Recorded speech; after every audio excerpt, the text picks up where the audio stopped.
Welcome to the Main Dish with MD. I'm your host, Marlon Davis. And if this is your first episode of the show, the goal is to inspire, connect, and entertain. But before we get started, go ahead and click that subscribe button on the bottom right-hand corner of your screen. They say that reading is fundamental. And even LeVar Burton said, take a look, it's in a book. It's a reading rainbow. And today we'd like to welcome author, educator, and real estate guru, LaQuitta Barnes. Welcome, Quita. Well, hello. How are you? Thank you for having me. Yeah. Hey, we are so happy to have you on the show. And I'm so glad to talk to you. So I appreciate you taking the time to come out. They say reading is fundamental, but you also have to write the story or tell the story. Quita, tell us about your book, Black Wall Street, The Spirit of Community. All right. So my book, Black Wall Street, The Spirit of Community, is a book detailing the hub of a town in Tulsa, Oklahoma, and it is looking at the time frame of 1921, focusing on the businesses that were thriving in that area.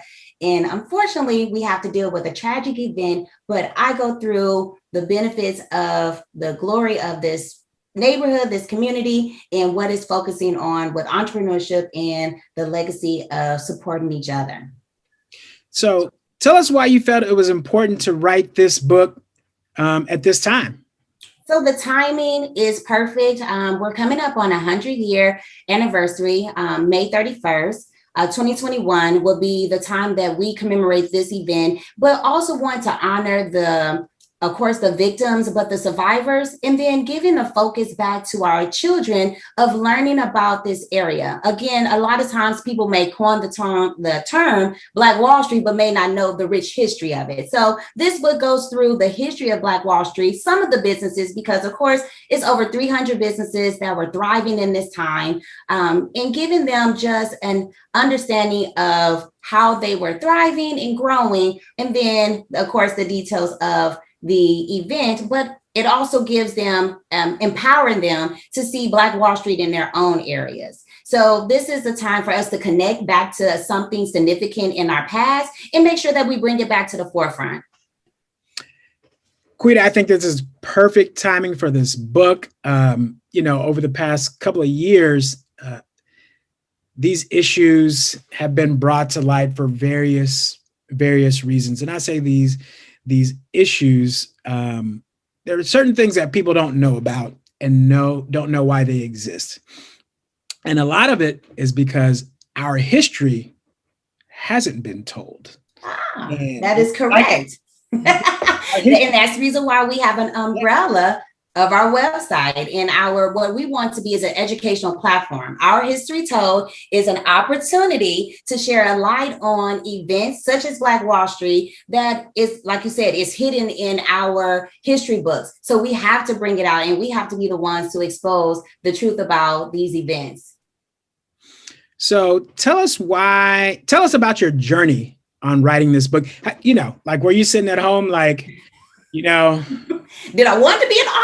No. Yeah, you're like, I want to be an author today. No, that did not happen at all. Hey, what are we doing tonight? We're going to the movies? I'm going to go ahead and write a book. I'm going to write a book. No. So funny story is my husband loves to watch HBO, The Watchmen. And he was binge watching it. And of course, I wasn't interested.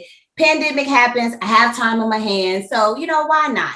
And the first scene just captures my attention. And the first scene really does look at the destruction of a town. And he was like, you remember this, Black Wall Street? And of course, I'm not. Yeah, I remember. I heard about it. And I looked, I was like, I don't really know anything about Wall Street. And so I started to dig. And the more I was looking into it, the more I realized there were so many facts that I had no idea. I knew about the destruction, but I didn't know about the businesses. I didn't know about why it was called that. I didn't know why, how powerful and why it was thriving for 15 years. And then how within a matter of 2 days, a whole town can be destroyed. So for me, I just went down this rabbit hole of figuring it out. And it's something that I wanted to share with my children, but I didn't know how. Like, how do you tell this story without the fear of, is it going to be hard or they're going to have questions? So I was looking for a book and I couldn't find it. And there's a famous quote from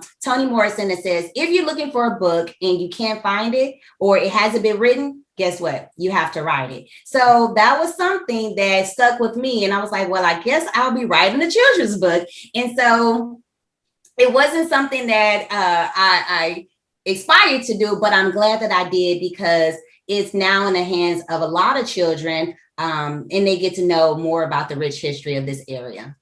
Well, I'm going to go ahead and say, I have my copy. There's the copy right there. And you know what, Quita? I think you hit the nail on the head when you said your husband was watching Watchmen, and same here. I saw that, and I was like, was that based on history? Well, let me pick up a internet. Let me pick up a Google and see, yeah, information about that. As a teacher of 14 plus years, are these stories that are being, taught in the classrooms? Are you able to teach this to your students? So what surprisingly is we're now, so as an educator, I would say teaching informational text or something where kids have to learn more about and dig through is sometimes a hard task, but I always bring it to life. I like kids to know that their history connects to their present and their future. So making that connection, it comes alive. And for me, what I realize is that a lot of times we just focus on Black History Month being a moment of time to where we share these stories. But surprisingly, when I was looking at resources that I've used in the past, Black Wall Street wasn't told. So they'll go from slavery to civil rights era, even Obama, but there was nothing told about Black Wall Street. So it just kept coming back to me to say, okay, this really is something that has to be shared because it's hidden. And why is it hidden? I mean, there's a lot of speculation of why we don't want to learn about this area that was prosperous and growing and thriving. I want to say that a lot of times we talk about buying the block, Nipsey Hussle. Well, we had the block. The block was Black Wall Street. And so I think that this is just a great opportunity to bring it back into education and making sure that it's something that kids know. And we do have a period in time to where these types of stories are being sheltered away with our critical race theory policies and, that we're seeing in a lot of states. So it's going to be an uphill battle for our educators, but I think that we can do it in a positive way because, again, this book is about inspiring our youth, our entrepreneurs, our students, talking about community. We have community in our classroom, so it ties in all together. So if you think about it, and as I was prepping for this interview today, there are a group of people across each state that say, for our history classes, we are going to pick this era and these stories you want to tell. We'll skip a few hundred years. We're going to talk about this. Mm-hmm. We're going to talk about this. Like you said, Black history. Well, we're going to talk about the same, 3 to 5 things. MLK, Malcolm X, Rosa Parks, and we're going to rinse and repeat that.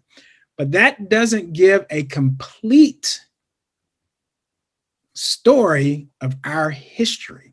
Exactly. Where can parents and kids find like supplemental reading? How do they supplement what is being taught in the classroom? Any sources or places that you would recommend to parents or kids? So there are a lot of different platforms that allow parents to connect or give that supplemental support. One thing that I always connect parents to is that a lot of times students have to make a connection. And what we talk about in education is a text to text, or like a book to another book.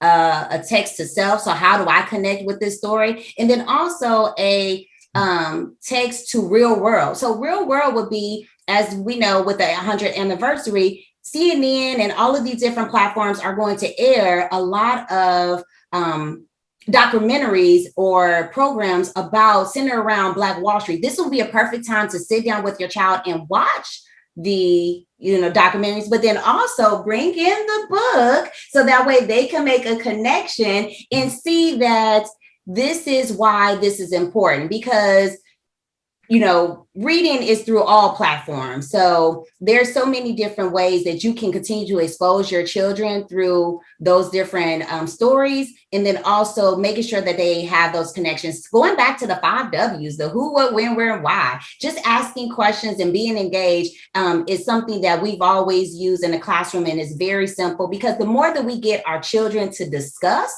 and ask questions, that's the big thing. Once we get our kids to ask questions throughout, then that's how they become connected to what they're reading.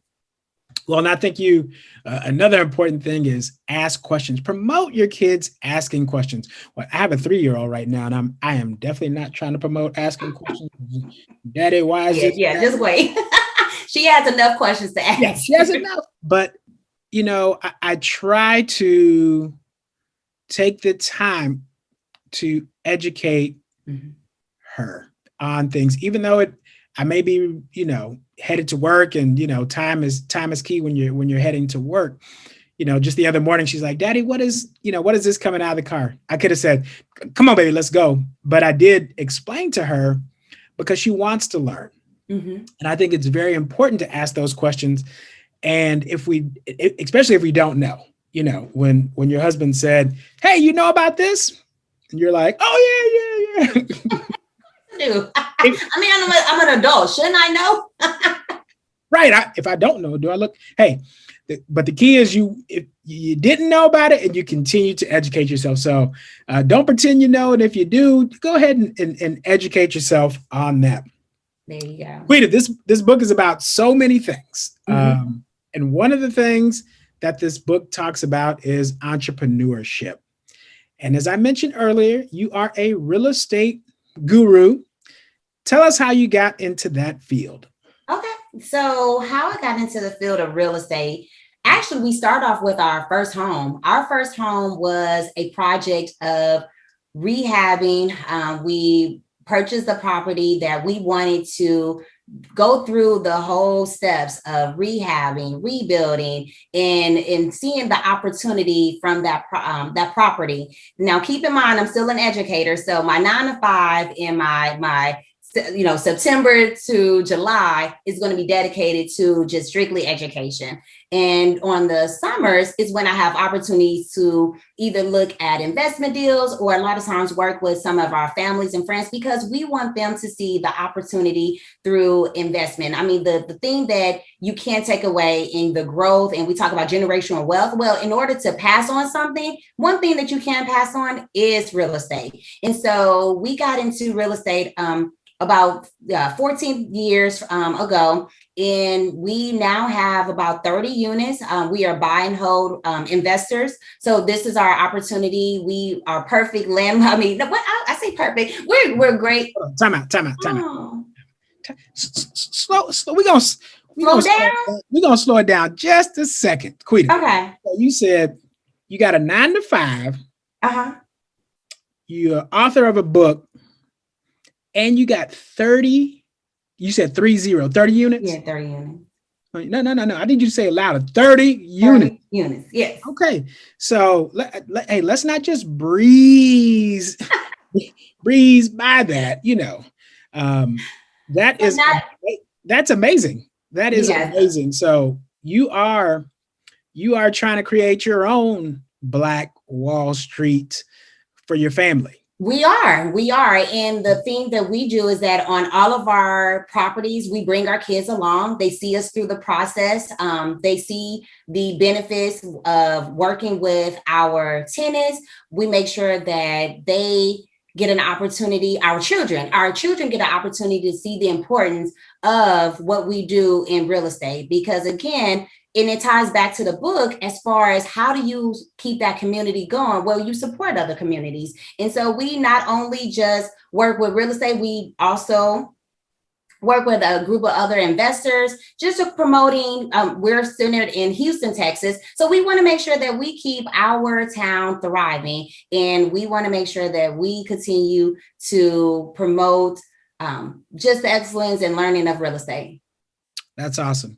And one of the things you said in the book's titled, The Spirit of Community. And talking with my wife over the past year, my community has written like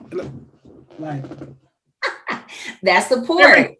Look, this is just my community. I've written these books. Give a shout out to Babu Blake's L's Mirror, Metastatic America. That's from my line brother, Barrett Blackman, my line brother, Corporate Swagger, Shaniqua Risher, The Boy Who Would Be King, Cindy Lowe, Behind the Red Velvet Curtain, Chris Walters, Sydney, and Ziggy. These are from our community, and we got every last one of those books. As soon as they come out hot, boop, we're buying them. Speaking of buying books, tell us how we can get a copy of your book. Yes, so our books are now, our books. I say that because we're going to try to get to more. So our first book, Black Wall Street, The Spirit of Community, can be found on our website, which is www.ourhistorytold.com. As I said before, the goal is to become an educational platform. We also have apparel there, so you can get this lovely t-shirt to promote our history and how we want it to be told. We want to share the narrative. You can also find it on Amazon. And then if you can follow us on all of our handles. So we have IG, it's going to be Our History Told 1, as well as Facebook, Our History Told 01, and then Twitter, Told_history. So stay in the loop as far as Black Wall Street and the future of our different products. So what you said, this is your first book. What's next? Okay, so you would ask me what's next. Well, let me get through my first book. You know what? What's next? What's NXT? Oh, the goal again is to look at those stories that are not told. One person that you mentioned during Black History Month, and it surprisingly, his story is not told a lot. It's Malcolm X. So Malcolm X's story has been on my spirit. There are some books out there, but finding different ways to share his rich story to other scholars. And then I actually want to put it out to your community. What should I write about? What are some events and different historical figures that you feel that maybe you learned as an adult and you wish you could tell this story to your children, or you just feel like this is something that is hidden and not spoken about in our books, our history books. So we want to make sure that we continue to expose those different figures and events. Let's talk about these things. I always say, if you have, how many Facebook friends do you have? I'll ask that. How many Facebook friends you have? So if you have 1,000 Facebook friends, you need to have at least 1,000 people buying your book. There you go. Support one, right? Hey, and have them do a little quick boop, boop, boop. Hey, I just bought this book. Check it out. So at least, 10% of their friends can buy this book. Man, we can take over the world by just working with our community, our friends. LaQuitta, what else? Anything else you'd like to talk about the book, or what you got going on in life? Well, I would say I want to share the leaping into fear, because a lot of times, and when I say that as far as being a self-published author, if this was not something that you were already inspired to do, sometimes it can be challenging to kind of take that leap. So I would say that follow what's in your heart. The funny story about Black Wall Street is that I wrote the book in July, or I wrote the manuscript, and I put it off because I was like, okay, I don't know if I want to write this just yet. And then a Facebook ad came up and it said, do you want to write a children's book? And who was in my head? You like, who was listening? typically it's like, oh, I want a new pair of shoes, and like 27 shoe ads come up, and you're like, y'all need to stop listening to me. This is when it actually helped. Exactly. And so it just kept coming back, and there's just different moments in time, listening to the radio. There was an interview with Charlie Wilson, with, I'm not sure if your viewers know this, but the Gap band is called Gap because they grew up in Tulsa, Oklahoma, Greenwood, and Archer. Those are the cross streets of Did you know of Black Wall Street? So I was listening to the interview, and again, the book was still on my spirit. I wasn't sure if I was going to publish it. And he mentioned it, and he mentioned how the story wasn't told even when he was younger. And so it was something that just kept saying, okay, I'm going to listen to it. So I say to your viewers, just take a leap of faith, go towards, my husband says, step into fear. If you're afraid to conquer something because it may be something unknown, when I wanted to find a book about Blackwash, I just wanted to buy a book to share with my kids, and I couldn't find it. So I had to take the leap and purchase it and write the book. So I just wanted to share that with them, just to say the path or the journey may not always be something that you knew, but follow through, and the destination is worthwhile. That's a great, I did not know about the Gap band. I know, I didn't know either. Now you talking about it, I'm going to have to go do some research on that topic, share it with my community, with my old man who, had the Gap band. Say, did you know? At the house, So I mean, like, you ain't know nothing about the Gap band. He goes, I know about the Gap band. I mean, like, did you know Black Wall Street, Tulsa Gap band? He'll probably I didn't know that. So yes, I love it. I love all of it. LaQuitta, thank you for coming out. But before we go, we're gonna have a little fun. We're gonna have a little this or that fun with a couple of food items. Are you ready? I'm ready. All right. Doritos or Cheetos? Ooh, I'm a Cheetos person. Okay. Yeah, Cheetos. Flaming hot, regular? Ooh, the flaming hot. Okay, so I'm older now. The flaming hot, I gotta slow down. But I do like a flaming hot Cheeto. Mm-hmm. You like the mild flaming hot? Yeah. Okay. Dill or sour pickle? Ooh. So sour. Okay. Sour. All right. Yeah. Lemonade or tea? Lemonade or tea? I am going to go with lemonade. Okay. Oh, could I do a mixture of lemonade and tea? Have you had that? Okay, Arnold Palmer. All right, over here. When you go back to the movie theater, away pre-pandemic, popcorn or candy at the movie theater? Candy. Okay. Mm-hmm. What's your favorite? I am the Twizzlers. What else? Starburst. Okay. You're fruity over chocolate. Yeah, the fruit. Yeah. And then if I want a little chocolate, Reese's. Yeah. Reese's Pieces. Oh yeah. Now I want some candy. Peppermint rounds or peppermint sticks? Rounds. Okay. Are you old enough where you have them in your purse? No, I'm not. I paused because I'm like, do I have that? I know I have a jar at home with them. I know I have that, and it's at school, but that's the beginning stage. That's the start of it. I'm on the path. You're like, we'll put them in the jar instead of mouse. Hey, baby, you need a peppermint? And then you'll get a little handful, put them in your purse when you're out and about. Salt and pepper or sugar on your grits? I'm a salt and pepper person.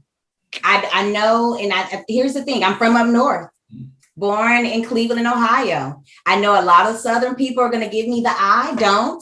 I know sugar is big. I know. I'm sorry. From the north. I'm sorry. Salt and pepper. So now if I add cheese, if I get cheesy grits, do I get a little bit of, Look, see. Can I get my card? Is that okay? Salt and pepper with cheese. Are we good? Okay. Add Spinderella with salt and pepper too. Y'all end it all up in here.